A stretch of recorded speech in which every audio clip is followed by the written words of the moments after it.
somewhere along the way, I stopped showing up for myself. I stopped committing to myself. I was showing up for everybody else, but I don't know, I just stopped. And so I'm just taking a moment to figure out, when did I stop including myself in this one life that I get to live? My question to myself as I'm paying forward to you all is, have you ever looked around and you realize that you just stopped thinking about yourself? So again, I'm cracking myself up because I'm sitting outside and I've never sat in this particular location where I live at, but I'm just tired of waiting for the right moment, the right setup, just all of the things. And right now, I know that I'm paying my life forward because I'm looking to serve at least one other woman who is a woman of a certain age. I'm a woman that is 53 years old. God will, I will be 54. And I just feel like there's so much more to life right now, and we're just missing it. One of the things that I am mostly reflecting on is how I have been the dependable one for people in my family. I have shown up to be the strong one. I have shown up to be the one that can grin and bear all the things. I have been the one that will take the phone call, even though I probably needed to be making the phone call. I am naturally a strategist. So, if you want to sit and you want to talk to me about how to do the next thing, like, I've been really good at doing that for other people. But I'm just wondering, when did I stop showing up for me? When did I stop applying the very thing that I've been sharing with other people and actually seeing the results in their lives? So, I just want to stop for a moment, and I just want to recognize the woman who has been showing up for everyone else. I want to take a breath and acknowledge the woman who has been dependable. I want to tell you, sis, you are not alone, and there is still so much life for you to live.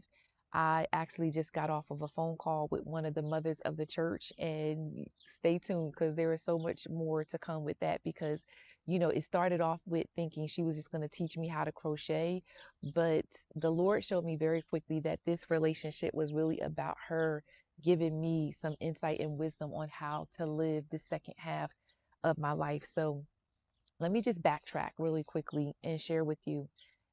Me being dependable has nothing to do with me not being happy. And let me make sure I'm clear about what I'm saying.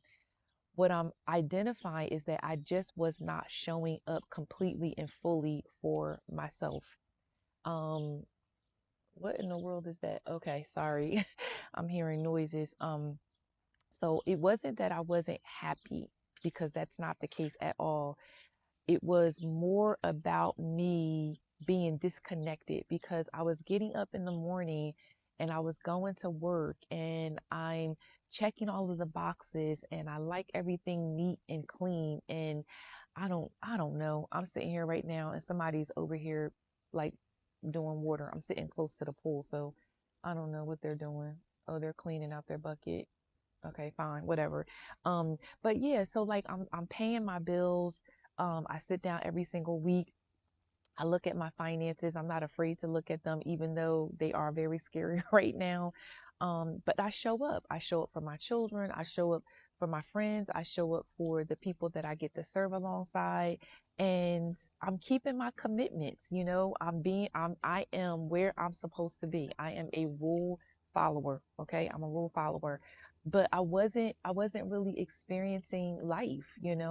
So it wasn't that I wasn't happy. I'm just re-engaging with the fact that I don't want to just exist. I actually want to enjoy my life. And, my conversation with the mother earlier today, again, being reminded there are more years behind than I have in front of me, but there's just so much more life for me to live. So I'm paying my life forward in that way.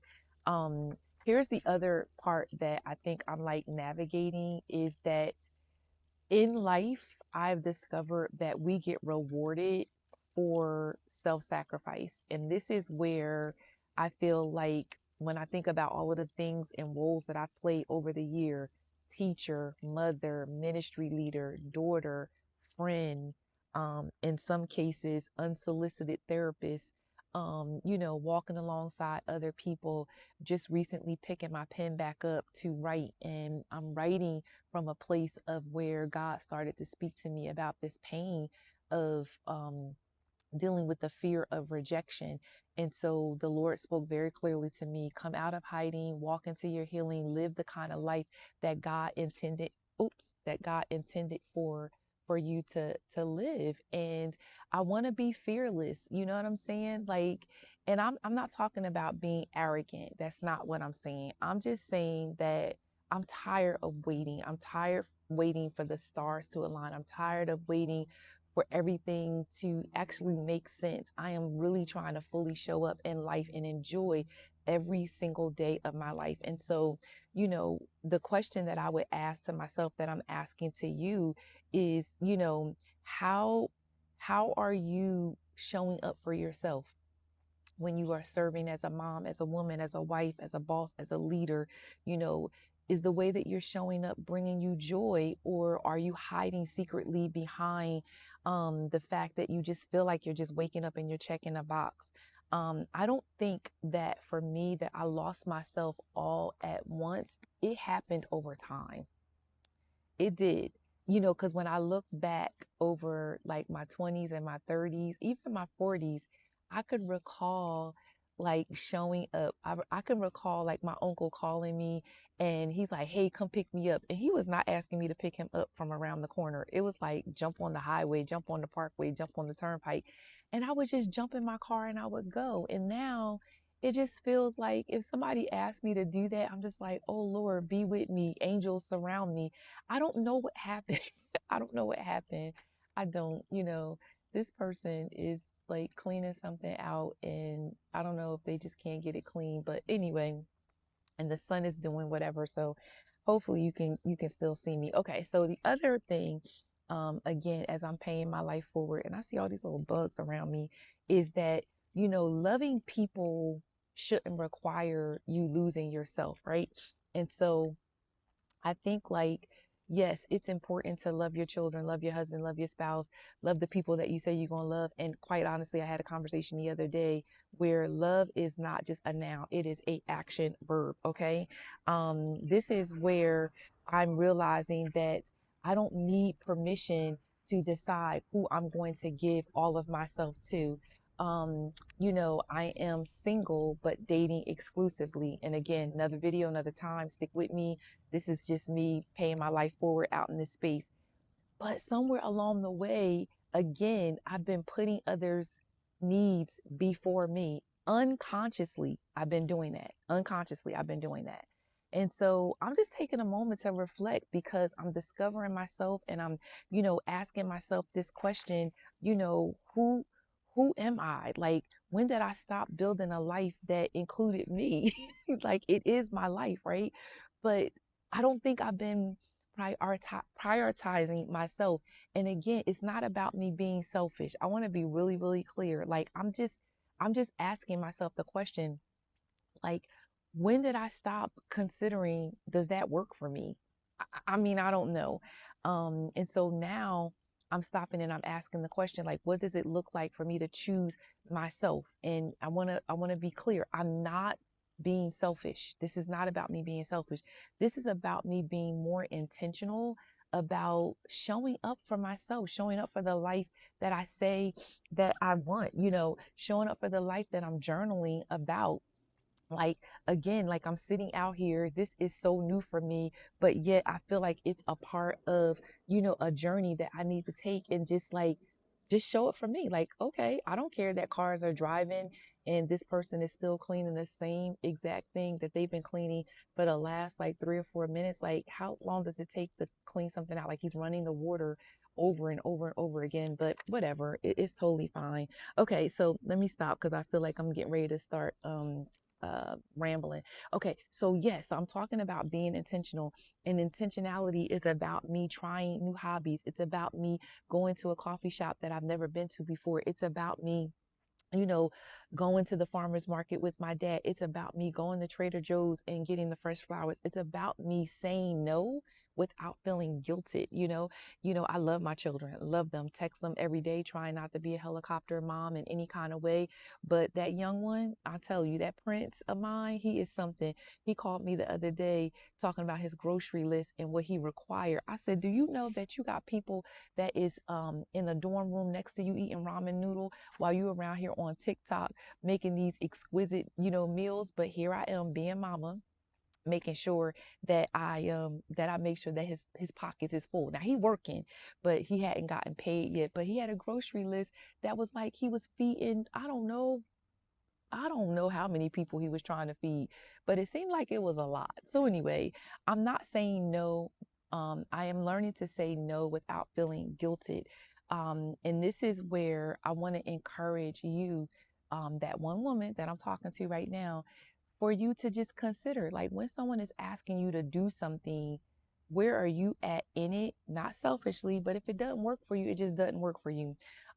So here is probably the final thing that I'll say for today.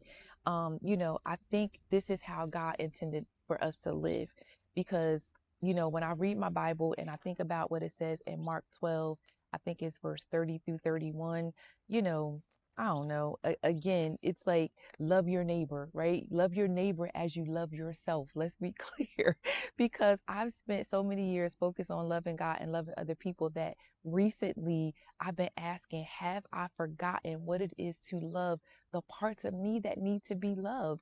I text my guy back this morning and he didn't really like, I shouldn't say he didn't like it, but it was the way he responded. And I was like, hey, I don't want you feeling like I'm saying something negative because I am fully showing up. I want you to embrace that I'm walking through this process of being healed and I'm dating, at 53 years old. Like, I didn't see this.